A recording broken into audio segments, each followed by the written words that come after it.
Rubio va Uitkov Ukrainadagi urushni to'xtatish masalasini muhokama qilish uchun Fransiyaga tashrif buyuradi. Amerika Qo'shma Shtatlari Davlat departamenti, Qo'shma Shtatlar davlat kotibi Marko Rubio va prezident Donald Trampning maxsus vakili Steve Uitkov 16-18 aprel kunlari Parijda yevropalik hamkasblari bilan Ukraina masalasida muzokaralar olib borishi rejalashtirilgan. Xitoy AQSh bilan o'zaro hurmat asosida muzokaralar o'tkazishga tayyor ekanligini bildirdi. Bloomberg agentligi nashriga ko'ra, Pekin Washingtonni bosim o'tkazish vositasi sifatida tariflardan foydalanishni to'xtatishga chaqirmoqda.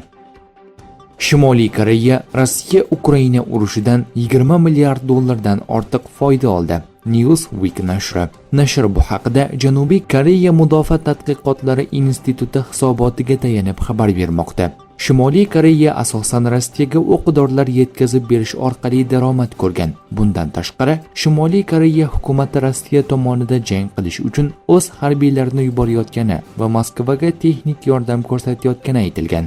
Hisobotga ko'ra, Pxenyan buning evaziga Moskvadan yuqori texnologiyali qurollar olayotgani bo'lishi mumkin.